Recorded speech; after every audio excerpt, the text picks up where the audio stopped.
Welcome to USA Global TV and Radio, where our mission is to provide education, entertainment, hope, and inspiration. USA Global TV and Radio connects you with experts and audiences all around the world every single day to help you succeed in business and to live a richer life. Visit us at usaglobaltv.com to learn about career and life-changing training and mentoring programs like the Listening Mentor. Subscribe to our newsletter to stay informed about our special programs and offers. Discover how you can become a guest on one of our shows or a host or producer of a USA Global TV and Radio show of your very own. That's USA Global TV and Radio, where the doctor is always in.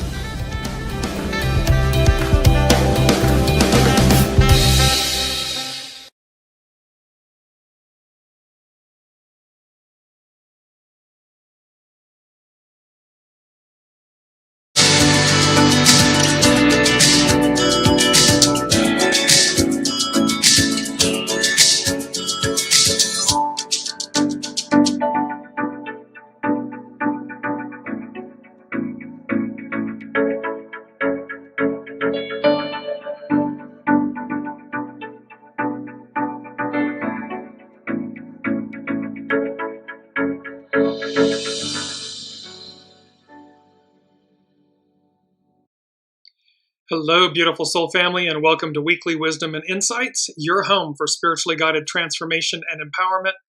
I am your host, DearJames, and together with the unseen, Spirit, Source, and Symphony, we look at the current energies, the intuitive wisdom and insights, and we go as guided. And par for the course, today's energies, this Leo full moon that has a fixed T-square in it. And at the apex of that T-square is Uranus, of course, the planet of the higher mind, but also expect the unexpected. So let's jump in and start rocking with these energies because there's a lot to cover. So main energies, it's February, so it's a 2-month. It's the receptive, the divine feminine, to reflect. It means look inside. 12 is standstill, release. And this is very on par for this fixed T-square with the full moon, because it's about releasing energies, things that have come to a point. 9, small restraints, surrender. Welcome, Alicia. They culminate in a 14, which is about great possessing, shine. We are meant to shine our light. We possess such greatness, and yet for the most part, we hide our light under a bushel basket. Well, no longer, no more. And number 5 is nourished while waiting, patience. It's to remember that we always have everything we need as we need it in the moment. Now, as we look at the astrological influences, let's see what's going on astrologically. And this is going to play, you're going to see how we're working with air, swords, and this collision course, but I'll get to that in a minute. So here, Uranus is direct, Jupiter is now direct, Neptune is still conjunct the North Node. We have the Sun, Mercury, Cazimi, meaning the Sun and Mercury were together, conjunct. And then, of course, today, the 12th, Leo full moon, with this fixed T-square where Uranus is at the apex. The themes for the astrological influences is air, and then drama, defiance, disruptions. Because again, remember, this fixed T-square, things are coming to a head. The pressure has to be released. So there's drama, defiance, disruptions, and then this air element. And before I go, and forgive my voice, I'm dealing with a little bit of a cold, but anyways, moving along and moving through. Let's just take a quick look because we're talking about it. This is from Pam Youngin's North Point Journal, and she's talking about the full moon, and she's saying this full moon forms a stressful T-square configuration with other planets, so we'll be facing some important challenges this week. Along the way, we will likely see demonstrations of the shadow side of Leo the lion. And it's why Leo? Because it's a Leo full moon. And she's talking about self-absorption, a demand for attention, pride, and arrogance, overly dramatic behaviors, temper tantrums, and attempts to dominate others. Welcome, Olivia. So this full moon T-square literally it's the sun and Mercury are on one side, they're opposite the moon on the other, and then it makes like a triangle. I'm going to show you this in a minute. And at the apex, at the top, is Uranus. And Pam Youngins is saying T-squares represent times of pent-up energy, tension, and frustration. All the planets involved are at cross purposes to each other, so there is a buildup of pressure. Since this is a fixed T-square with the planets in tenacious fixed signs, we will be working with a battle of wills, attachment to the status quo, possessiveness, and a stubborn inflexibility. With Uranus at the apex, it is at that all-important point which places it in the position of power in the configuration. With sideways spinning Uranus holding the reins, change can occur despite the resistance. Uranus is the wild card planet, often manifesting through unexpected, sudden, eruptive, earthquake-like events. Under its influence, we are likely to see irrational or rebellious behaviors.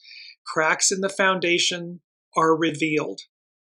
So we have this Leo full moon, a fixed T-square, and Uranus is at the apex.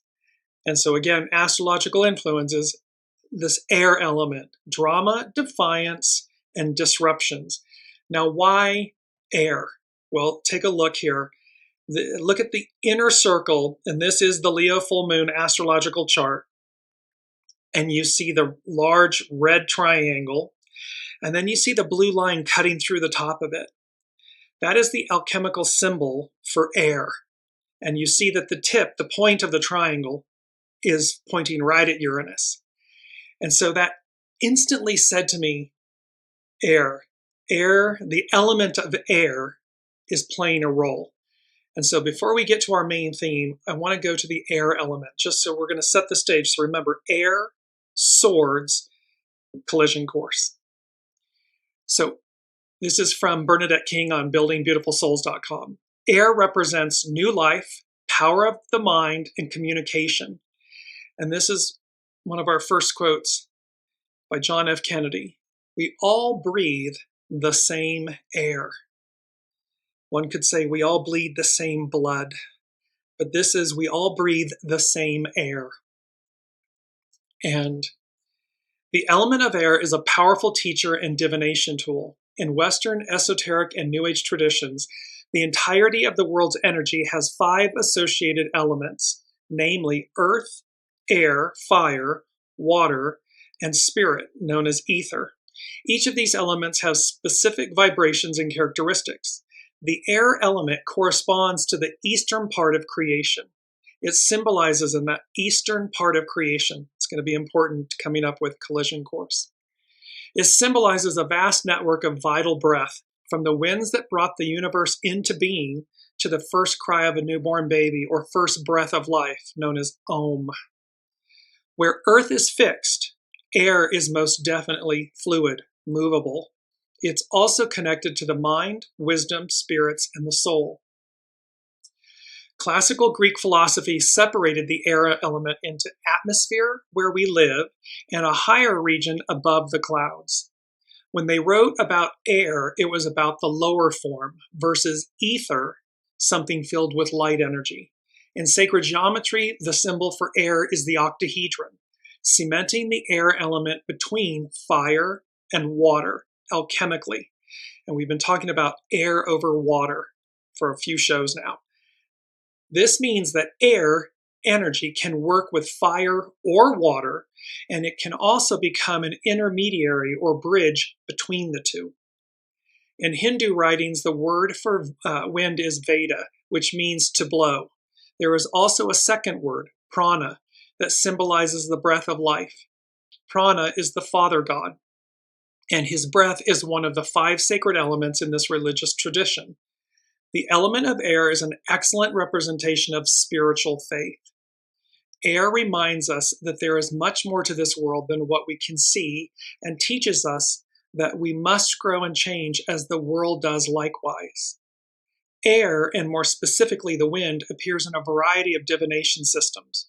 From observing how the winds move the clouds or trees to holding a handful of dirt to the breeze and seeing what pattern it forms, air carries a message. So this Leo full moon, this fixed T-square with the apex at Uranus, air carries a message. It's going to carry a very powerful, disruptive, in-your-face message or messages. The Chinese, Greeks, and Romans all listened to the wind and paid attention to what direction it comes. Winds arriving from the south and east portend good things. Sudden alteration in wind direction likewise predicts transformation or change, not all of which is good. The voice of the wind matters. It is gentle. Is it gentle or angry? Native Americans and Aborigines use wind divination as a means of receiving messages from the divine.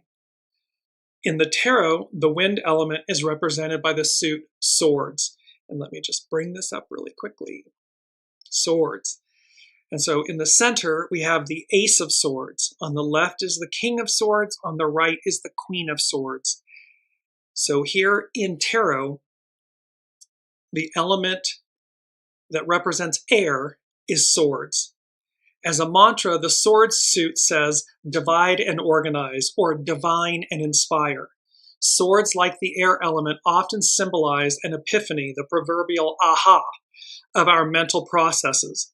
The suit of swords is all about clearing out clutter, leaving the path ahead clear.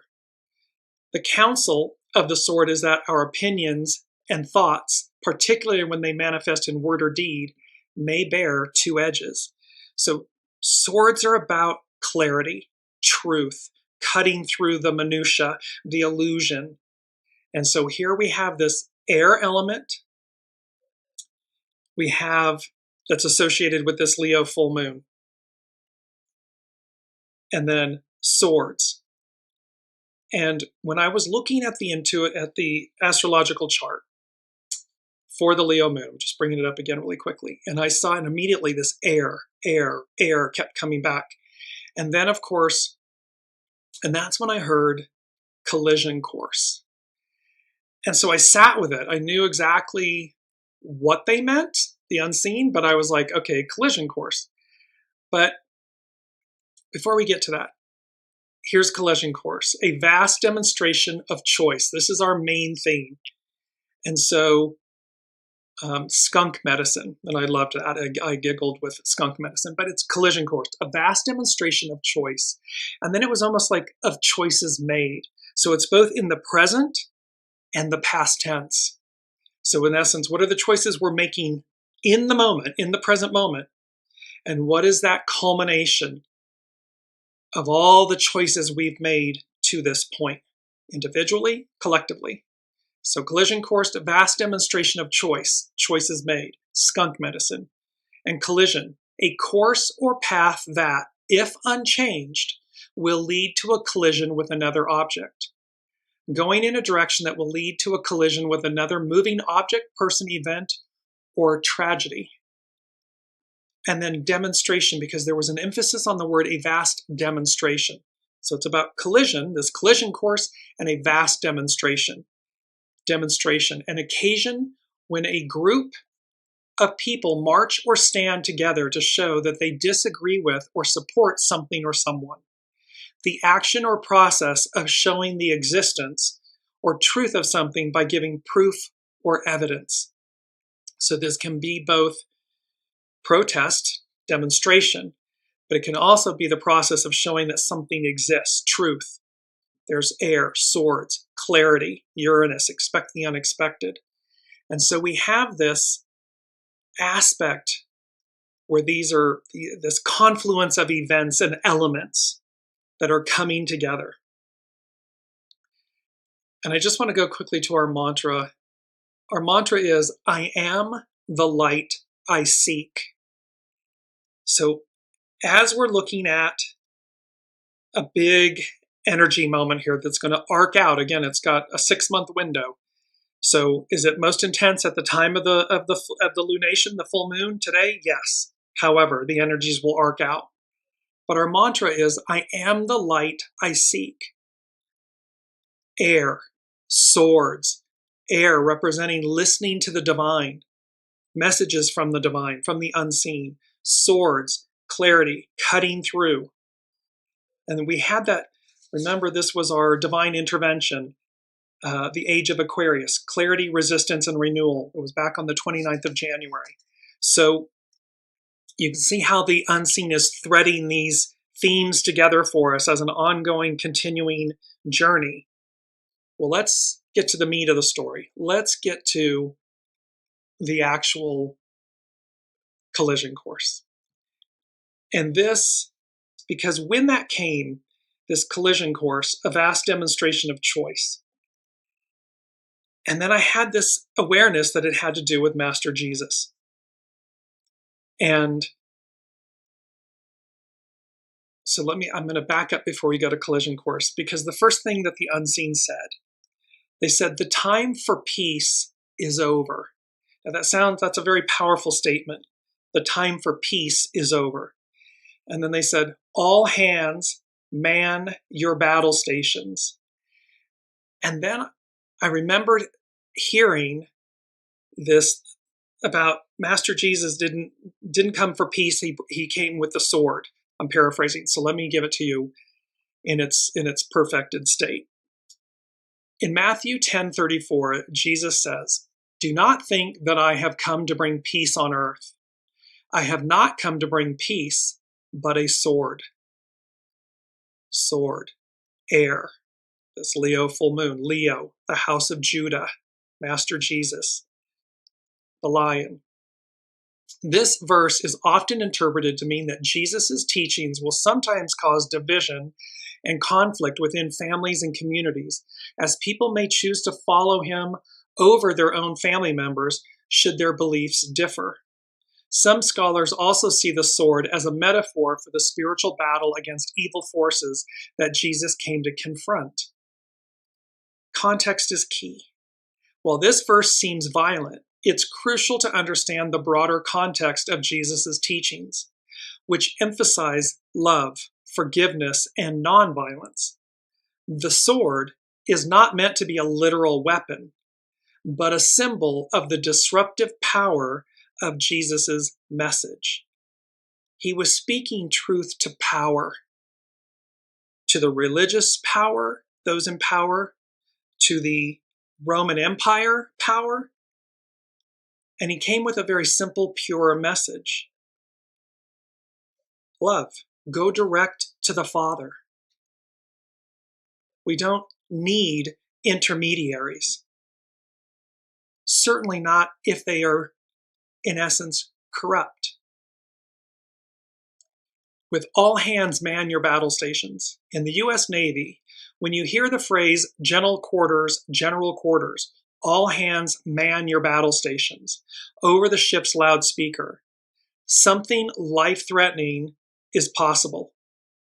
When this announcement is made, sailors quickly grab their survival gear and head to a specific location on the ship where they await further instruction. Routinely, there are general quarter drills. However, sometimes a catastrophic problem has to be managed or the ship is at risk of going down. The message is be prepared, be ready. So the unseen is saying to us, the time for peace is over. All hands man your battle stations. And then this Master Jesus saying, I have not come to bring peace, but a sword. The sword represents divine wisdom, messages from the divine, and it represents divine clarity, truth, purity, cutting through the minutia. So now let's connect these events, this Leo full moon, the fixed T-square with Uranus at the apex, with collision course. And this is an excerpt from a March 2000 article in ChristianCentury.org by Marcus J. Borg and John Dominic Crossan. What, according to Mark, the book of Mark, what, according to Mark, was Jesus' intention for that week in Jerusalem, which turned out to be his last one on earth? Jesus went to the capital city of his people to confront Roman imperial power and religious collaboration with it. He did so from out of the heart of Judaism and in the name of the kingdom of God as God's passion for this earth. We begin with Palm Sunday. 2 processions entered Jerusalem at the beginning of the week of Passover. This is 2,000-ish years ago. So 2 processions entered Jerusalem at the beginning of the week of Passover, a tinderbox time in the city, with the Jewish people celebrating divine deliverance from the past Egyptian empire while under the present Roman Empire. 2 very large and very lethal riots took place precisely at Passover in the generations before and after 30 CE. And so, at each Passover, the Roman governor, Pilate in the time of Jesus, rode up to Jerusalem from the imperial city Caesarea on the coast at the head of a cohort of imperial cavalry and troops to reinforce the Roman garrison in Jerusalem as a deterrent against and preparation for any possible trouble. So here they are. They're coming into the city at this time to reinforce their power, their control, the subjugation of the Israelites.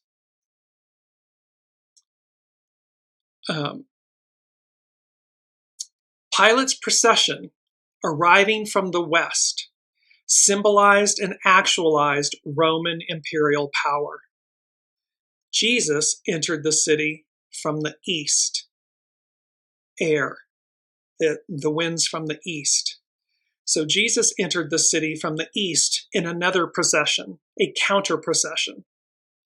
Whereas Pilate rode into the city on a war horse, Jesus entered on a donkey. Mark makes it clear, the book of Mark makes it clear that Jesus planned it in advance. He tells the disciples to go into a village to get a donkey and says, quote, "If anyone says to you, 'Why are you doing this?' just say this, 'The Lord needs it and will send it back here immediately.'" Implicitly in Mark 11:1-11 and explicitly in Matthew 21:4-5, the symbolism makes use of Zechariah 9:9-10, which speaks of a king of peace on a donkey who will banish the war horse and battle bow from the land. The contrast is clear. Jesus versus Pilate. The nonviolence of the kingdom of God versus the violence of empire. 2 arrivals, 2 entrances, 2 processions. And our Christian Lent is about repentance for being in the wrong one and preparation to abandon it for its alternative. It's about which side of history are you standing on? And we've been talking about this for so long in Weekly Wisdom and Insights. You know, all the way back to the Great American Eclipse, we're drawing a line in the sand. You're being seen. You're being counted. What's at your center?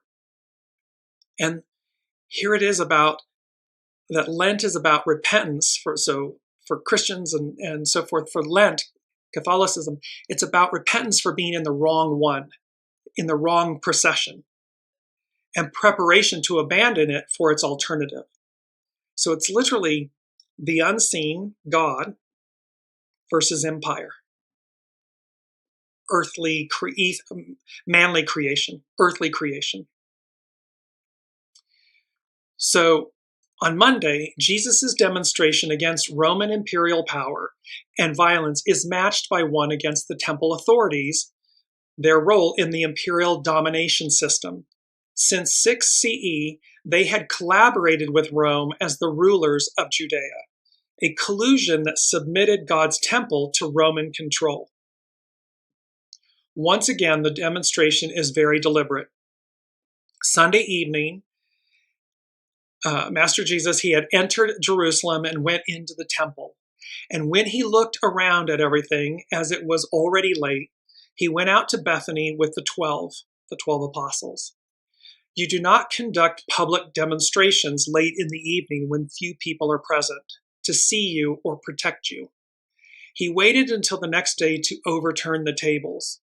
This demonstration, like the first one, echoes the Jewish prophets. Jeremiah had warned that worshiping God as a substitute for enacting God's justice had turned God's temple into a den of robbers, a cave of violent ones. Because at this point, they had corrupted the purity of the institution of the house of God. And in that, Master Jesus tossed all of the tables, the money lenders and so forth, because it had corrupted it. And this is when he's saying to the people, and he says to the Pharisees and so forth, you block the people from what is rightly theirs, meaning God. And so his message has always been, go direct to the Father. However you ascribe in the Christian terminology, it's about going to the Father, going to source, to the all that is, to the one. And that we have that within us. It's innate within us. It cannot be separated from us. And for us to not substitute that for external human, man-made creations or leaders, certainly and especially when they seek to oppress and suppress and corrupt. This is when we want to be on the right side of history. This is when we want to hold true to our faith meaning goodness, love, light, kindness, service. They go on to say, on Tuesday, the longest day of the week in Mark's account, Jesus is engaged in a series of conflict stories with the temple authorities and their representatives, ending with, quote, the little apocalypse in Mark 13, in which Jesus warns of the coming destruction of the temple. Throughout this day, as on Sunday and Monday, the authorities want to arrest Jesus and have him executed for what he is doing. But he is safely protected by having the crowd on his side. This is about the masses. This was already clear from the enthusiastic support of many people on Palm Sunday in Mark 11, 8, 10. It continues on Monday after the temple incident. When the chief priests and the scribes heard it, they kept looking for a way to kill him, for they were afraid of him because the whole crowd was spellbound by his teaching. He was speaking truth to them. He was speaking to their soul, and they were hearing it. They knew that it resonated truth. Air, swords, clarity, truth, direct connection. And lest hearers or readers forget, the protective support of, quote, the crowd against their high priestly rulers is reiterated 3 times on Tuesday. So those that seek to harm him are being prevented from doing so because of the masses. We, the people, the Aquarian age, the matriarchal era, we, the people, hold the power. And when we are unified, those, quote, in power are prevented, are afraid. They're prevented from enacting or doing because the masses, there's more of us than them. So they were afraid of the crowd, for all regarded John as truly a prophet. When they realized that he had told this parable against them, they wanted to arrest him, but they feared the crowd. So they left him and went away. And the large crowd was listening to him with delight. On Wednesday, in Mark's story, the authorities give up. It was 2 days before the Passover and the festival of unleavened bread. The chief priests and the scribes were looking for a way to arrest Jesus by stealth and kill him For they said, "Not during the festival, or there may be a riot among the people." After the festival, of course, Jesus would presumably return to Galilee. The protective pro-Jesus crowd works as he intended, and the risk of a riot among them is too dangerous for the anti-Jesus authorities to arrest him publicly. That is, within the narrative logic of Mark's story, why Judas is so necessary in 14:10:11. He goes to the authorities and offers to locate Jesus at night and apart from the crowd so that he can be captured quietly and dispatched speedily. On Thursday, Jesus shares a final meal with his followers. Judas leaves in the middle of it. Afterward, they go to the Garden of Gethsemane. Now, this is to remember as well that Jesus said to them, the 12 apostles at the Last Supper, I believe by nightfall, one of you will betray me. So he was aware of the fact this was going to happen. So Judas, the traitor, he's been portrayed as the traitor, leads the temple police to the garden, and there in the dark, Jesus is arrested. Then he is brought before the authorities for a speedy hearing and condemned to death. On Friday morning, as Jesus stands before Pilate, a second crowd appears in Mark's narrative. It is already quite clear in Mark that, quote, all the people, or the Jews, are not against Jesus. But what about the crowd on Friday in Mark 15:6-9? This is a crowd gathered in Pilate's courtyard, to which ordinary people, the crowd of the previous days, the masses, would not have had access. It would have been a small crowd of supporters of the authorities, perhaps a few dozen people.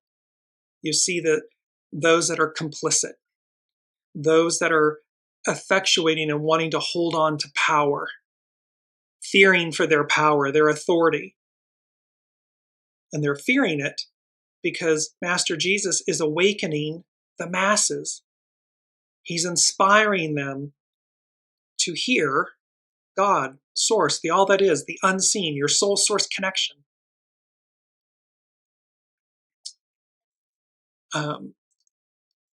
This is the crowd that calls for Jesus' crucifixion, the smaller crowd, not the crowds who had heard Jesus gladly earlier in the week. How does Mark's story end? Jesus is put to death by imperial power. Jesus is raised from death by divine power. The authorities said no to Jesus and his passion for the kingdom of God and killed him. But death was not the end. God vindicated Jesus and thus said no to the powers that killed him. God, therefore, is on a collision course with empire, as always and ever throughout the biblical tradition. 2,000 plus years later, we are at the end of the patriarchal Piscean era. We are at the beginning, the entrance to the Aquarian matriarchal era. And it's as true today as it was 2,000 years ago at the time of Master Jesus. God, therefore, is on a collision course with empire. Do we do what's right? Do we do what we know to be true and correct, good? Love thy neighbor as thyself. Love thy God above all other. Be a good human. Collaborate with others. Cooperate. And there's so much where I already hear this, oh, that's so idealistic and that's so happy hooey and all of this stuff. All because why? Choosing the lesser path, the path of evil, is easier. And yet it goes against who we are. It is our least angel, not our greatest angel.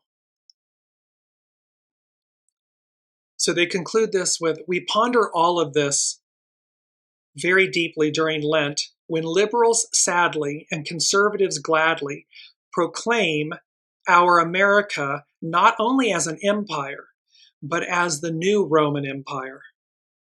And we also meditate about this.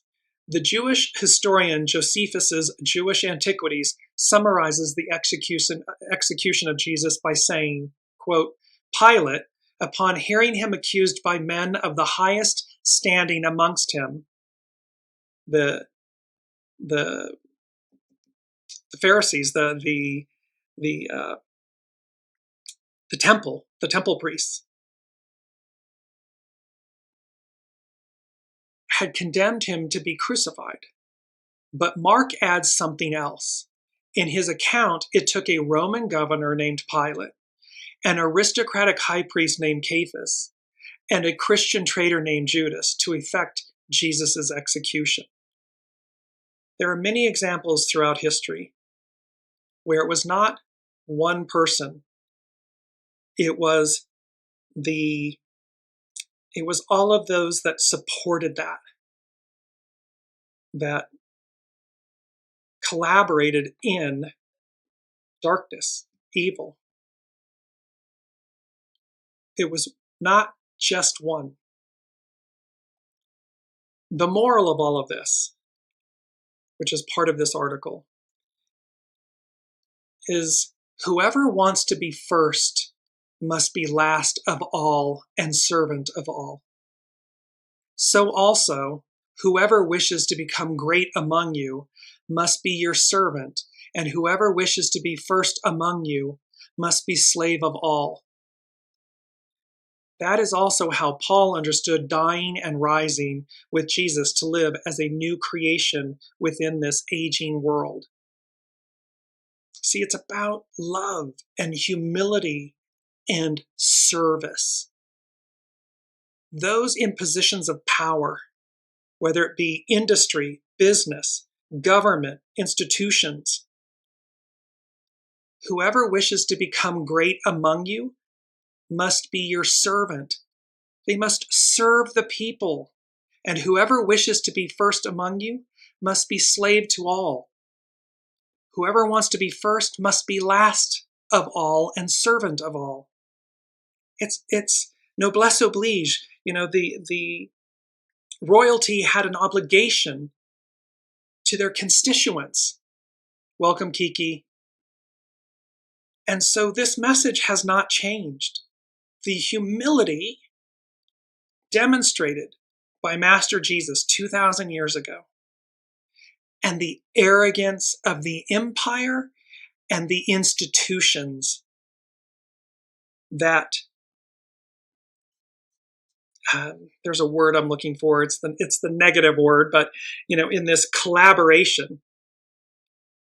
And we're seeing this on the world stage today. And yet it's number 6 from the unseen. They said everything is purposeful, even and especially the regretful. And then they said, it need not be this way. So this is a collision course, a vast demonstration of choice, of choices made. This is a culmination. Here's that Leo full moon, fixed T-square with Uranus at the apex, at the tip. Expect the unexpected. All of this challenge and pent-up energy and aggression, and where people are following blindly their shadow. This is a wake-up call. It's number 3 from the unseen. Tipping point. We're at a tipping point. And they said, a colossal wake-up call. And colossal, extremely large. It's magnified, it's amplified, it's in your face, because we're at a tipping point. And what we do in this lifetime matters. Who we align ourselves with matters. How we choose to live our lives matters. How we treat our fellow human matters. How you treat yourself matters. So, should you see or find yourself in that beautiful line about God against the empire, that this was the challenge, this was what was happening. But God prevails. God always prevails. And I'm using God as the term so that higher power, source, the all that is, prevails. It's number 5 from the unseen. They said Pharaoh failed. And they're talking about Ramesses II. He was the Pharaoh at the time of Exodus. So Pharaoh failed. The Roman Empire failed. Hitler failed. The British Empire, in terms of America and India and so forth, failed. It became a commonwealth. So it became a commonwealth, meaning it changed itself from an oppressive state to a commonwealth of countries. Let us collaborate. Let us come together. Let us celebrate the best of us. So they're saying it's number 5. It's about change. Pharaoh failed. The Roman Empire failed. Hitler failed. The British Empire, in terms of America and India, failed. They said there are numerous examples. And then they said evil's moment in the sun is exactly that, momentary. So evil's moment in the sun is exactly that, momentary. And it brings me to our key word, which is reckoning. And reckoning and accounting as for things received or done. The time when your actions are judged as good or bad and you are rewarded or punished. The act of judging something. So all of these energies were crescendoing, and I understand this is a heavy topic, a big one. It carries a lot of weight and reference and so forth. But they're reminding us, the unseen is reminding us over and over and over again to choose to be on the right side of history, to be on the right side, the side of God, if you will, not empire. To be on the right side, to be on the side of service and humility, grace, love, kindness, generosity. To be on that side of history. Because the other side, historically, routinely, fails. It may not look like it in that given moment, but inevitably, the weight of its shadow, the weight of its illicitness causes it to collapse. Because it's people's complicity. That was the word I was looking for. Complicit. When you're complicit, it's not a good thing. It is not a positive word to be complicit. And one person alone doesn't achieve this. It's all of those that are complicit. So again, there's a collision course, a vast demonstration of choice, of choices made. Skunk medicine. Let's move to skunk medicine because it's so good. I thought I giggled. As you can see, it's some levity because here's skunk medicine. So in spiritual terms, skunk as a medicine animal signifies the ability to set strong boundaries, defend yourself with confidence, and be unapologetically yourself, even when misunderstood. Essentially, embodying quiet power and self-respect without needing aggression, much like the skunk's warning spray when threatened. So see, skunk medicine is all about self-value, self-worth, being unapologetically yourself, having self-confidence, and being able to do so without aggression. We don't need to scream it. Leo the lion is the head of the pride. It's the king of the jungle. He doesn't have to roar. He just is. Now, he will when he needs to. The skunk will spray you when it needs to. But otherwise, it's a happy little creature going about its business. Skunks teach that true strength comes from knowing your own value and respecting your own boundaries, not from outward displays of aggression. By not trying to conform, a skunk encourages embracing your unique qualities and being true to who you are, even if it means others might not understand. Just as a skunk will warn before using its spray, This medicine can represent the importance of clearly communicating your needs and limits to others. Air, swords, clarity, truth, empowerment, soul source connection. It's about communicating. The skunk's spray is a powerful defense mechanism, mirroring the ability to stand up for yourself and protect your space when necessary. Despite having a potent defense, skunks are generally docile creatures, highlighting the power of inner strength without needing to be outwardly aggressive. See, it just is. I am. It just is. We are innately divine and powerful and empowered. All we need to do is be clear, state our truth, and do so in a way and that's respectful. And should somebody infringe upon us, spray them. That's just as simple as it gets. Yes, Little Skunk has teachings to share with us as a Native American totem. This medicine or lesson to be learned from this little creature is reputation and respect. It is a message with a great deal of power. Now this continues and it comes from nativeamericantotems.com. Skunk is unlike other predatory animals in that it does not threaten your life, but your senses. If you were to observe skunk in the wild, you would notice it has a playfulness about it, with an attitude of, I dare you. This little creature commands that you respect its space by the sheer reputation of what it can do.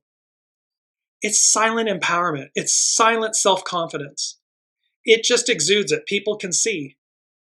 And when they deign to cross the line, set them straight. I'm going to give you an opportunity. I'm going to be clear with you. And here's my boundaries and so forth. Ah, you're not listening? Spray them. That simple. Skunk feels that you have, I dare you, this little creature commands that you respect its space by its sheer reputation of what it can do. If it feels that you have stepped too far into his or her territory, you will wish that you had not invaded that space. Brother Sister Skunk teaches us that by walking our walk and by respecting ourselves, we can create a position of strength and an honored reputation. The way we carry our bodies relates to the people around us and what we believe about ourselves. When our sense of self is strong, there is no need to bully, torment, aggravate, or overpower the people around us. See, it's the weak parading. It's an illusion. Oh, I'm so powerful. And they're terrified. And they're certainly terrified of the masses. That's why all the bravado and all of the yelling and the screaming and the demeaning and all of this oppression and suppression, because they're terrified. They're weak. But we, the people, when we simply stand in our power, our truth, it speaks volumes. It says everything without saying a word. When our sense of self is strong, there is no need to bully, torment, aggravate, or overpower the people around us. Our self-esteem permeates our body's energy and is recognized by others on an extrasensory level. When we impart who we are without ego, respect follows. Because again, it's not the person, the greatest military person isn't the person that massacres and kills thousands or hundreds of thousands or millions of people. It's the one that doesn't shed a drop of blood and achieves results. There's collaboration, there's cooperation, there's intelligence and ingenuity.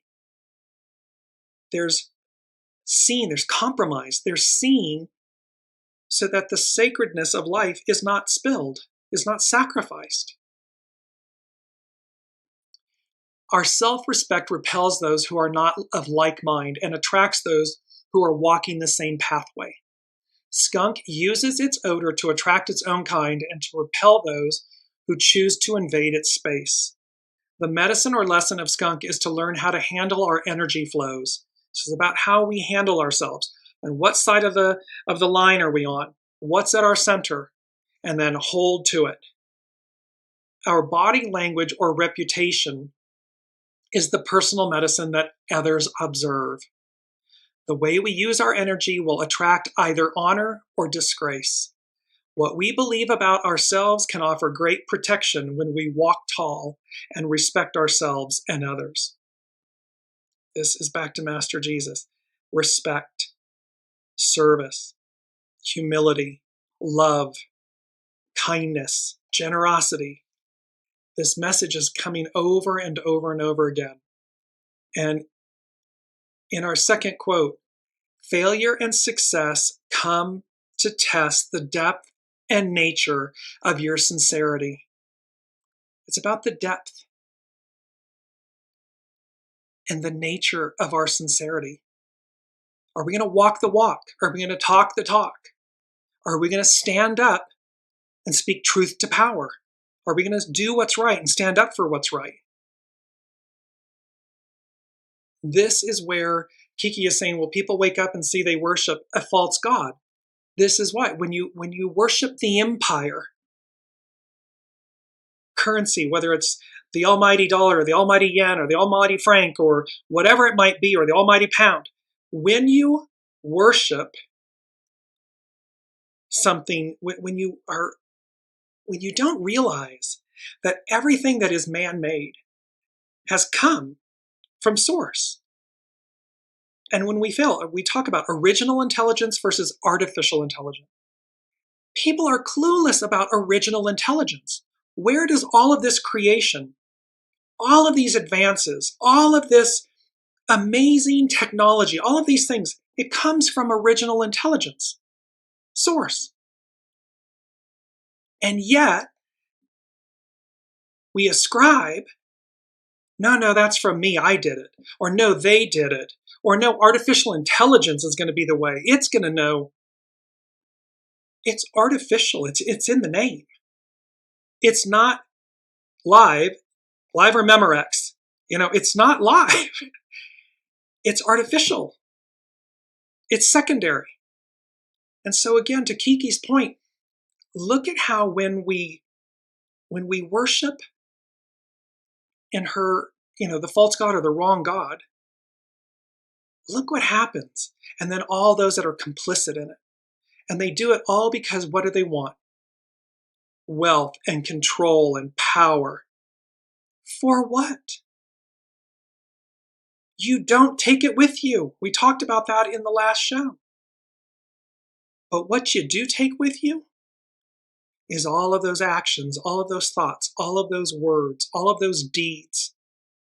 All of that is your karma, which becomes dharma. So stop and think about it.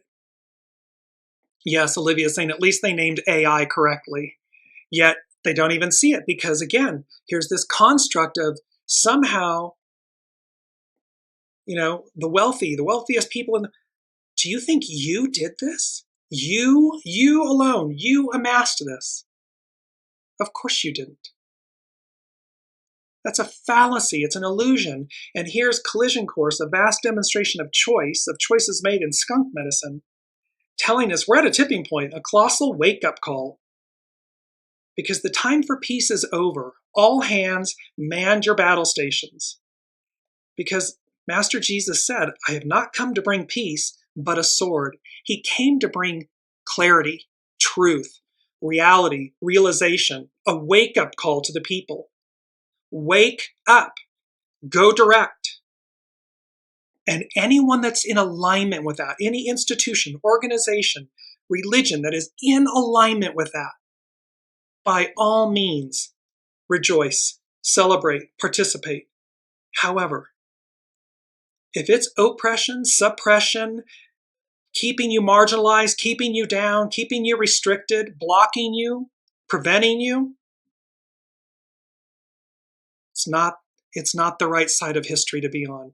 That's empire, not God. So let's conclude with Astrology by Lauren. And actually I'm gonna do this, and then there's a couple Sabian symbols because you can't make them up if you tried. So this is Astrology by Lauren, and she says, magisterial, theatrical, and confident. This week's full moon in Leo is asking us to ride the storm of chaos and change. On January 30th, Uranus stations direct.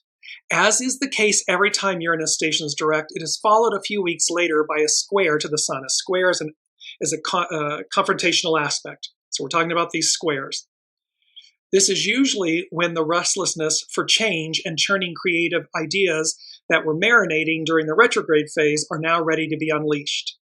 What makes this a little more volatile and erratic than usual is that this year the Sun-Uranus square is being magnified by the Leo full moon, the full moon in Leo. As a result, there's no telling what can emerge within the ambit of the full moon that follows. It's today on this Wednesday. Since last August with the full moon in Aquarius, we have had a series of full moons tied in with unpredictable Uranus.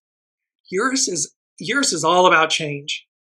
Uranus is all about advance. It is about moving us forward. And so the most volatile of these were and are the fixed sign full moon in Aquarius on August 19th, that was of 2024, the full moon in Taurus, November 15th of 2024, this week's full moon in Leo, and the upcoming full moon in Scorpio on May 12th, 2025. Full moons are often about culminations, revelations, seeing the consequences of actions made in the past, a vast demonstration of choices made in the past. So the unseen is giving us this awareness that it's about the choices we make, a vast demonstration of choice. What are we choosing? But also of choices made, the past. And here, Astrology by Lauren is talking about how these full moons are often about culminations, revelations, seeing the consequences of actions made in the past, actions, choices made in the past, and the final end of a matter. A close square to Uranus with this week's full moon can trigger conflict and be a catalyst for sudden life events and changes. She says, however, do not be alarmed. These Uranian lunations can also bring some much overdue and often welcome changes, even amid chaotic change. Change by its nature is divine and neutral. It's just how we experience it or how we perceive it, that we judge it positive or negative. But ultimately it's divine and neutral. What is so vexing with Uranus hard aspects are their unpredictability and unexpected outcomes. So with this, it's Uranus, expect the unexpected. And so this fixed T-square is going to release tension.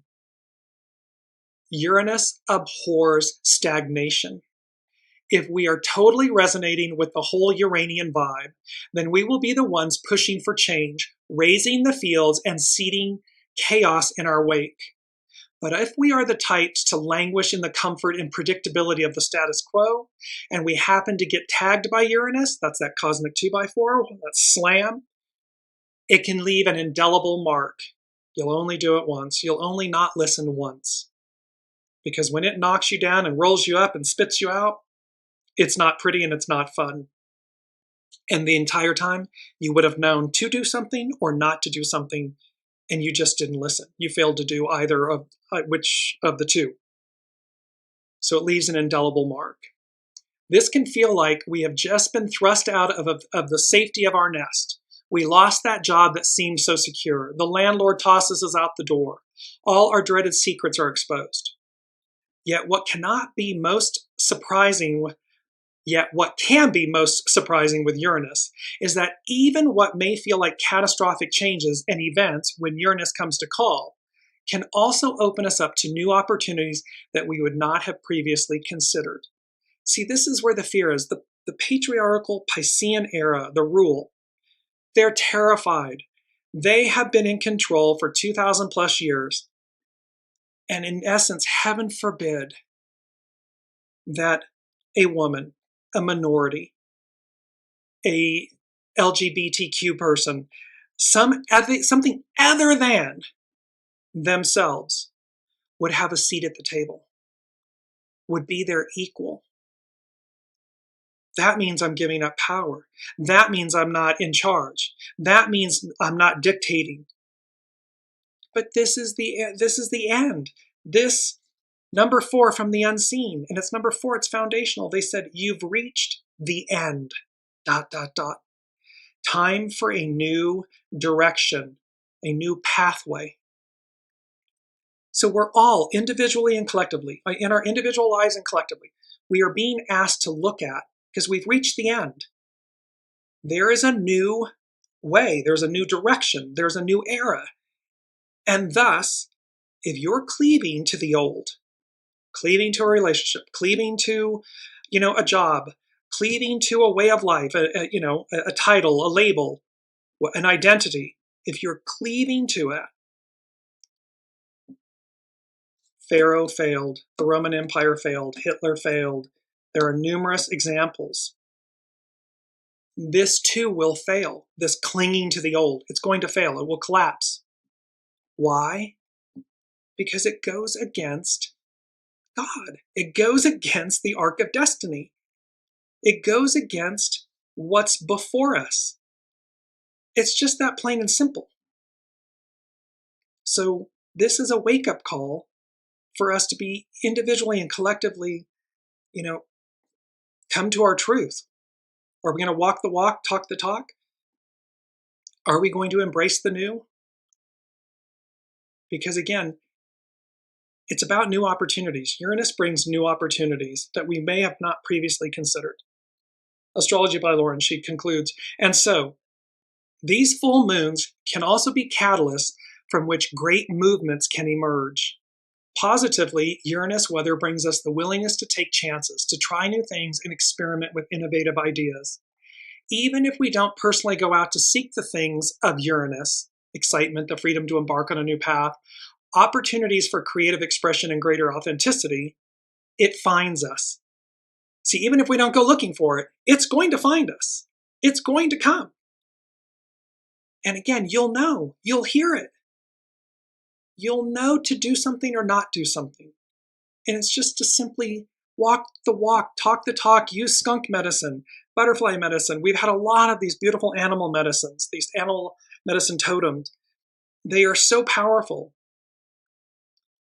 Illuminating and inspiring even unwelcome changes under the aegis of Uranus can bring a flash of sudden clarity and renewed motivation to make a new start. It's swords, it's air, it's clarity, it's truth, it's cutting through the illusions. Our emotions rise to the surface at the full moon. That is today, the 12th of February, 2025.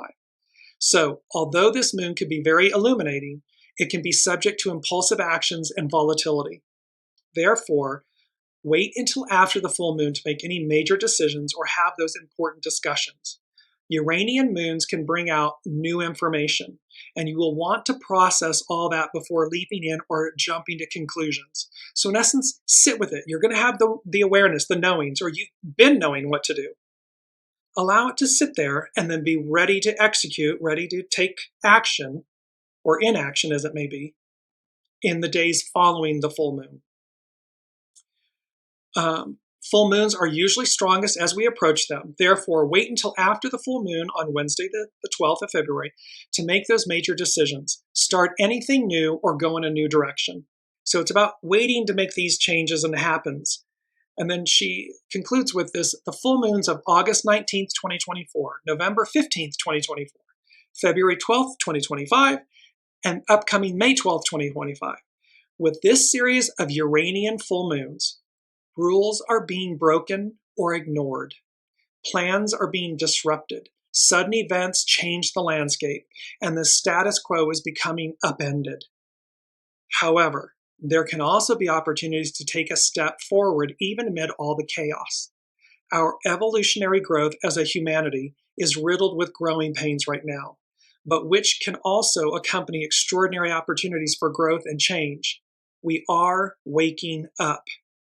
Wherever we see the signs, Taurus, Leo, Scorpio, or Aquarius in your natal charts, you're going to receive a jolt. So what Astrology by Lauren is speaking to so eloquently and powerfully, this is there's chaos, there's confusion, there's epic change. And to the unseen's point, everything is purposeful, even and especially the regretful, meaning there's a lot of things happening around the world that are incredibly regretful. It need not be this way. However, in the dismantling, in trying to dismantle governments and institutions and this way of life, because it's from an illicit manner, it's from a shadow aspect, it's from trying to retain patriarchal power. That will be, the weight of that will be its own undoing.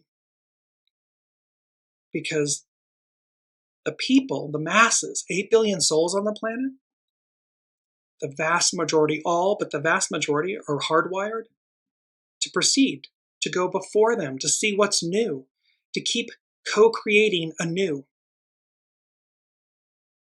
And as Astrology by Lauren said, Uranus abhors stagnation.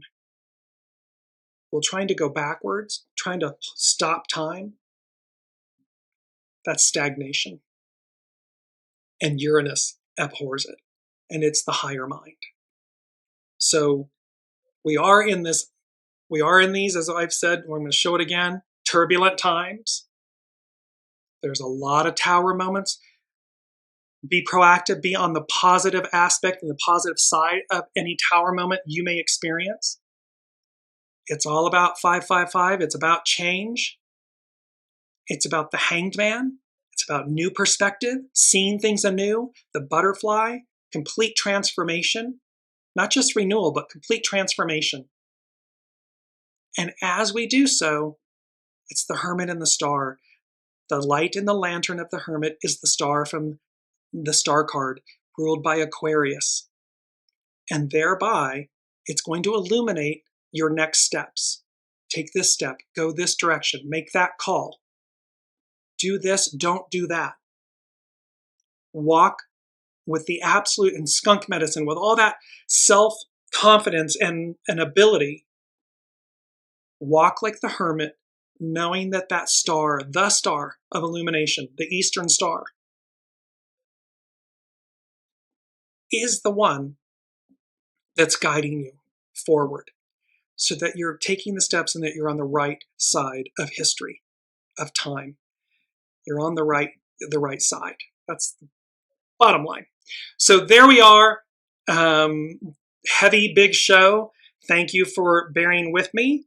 And as always, we will see what's coming up next week. Until then, be well, be kind, and be on the right side of history. Love you all.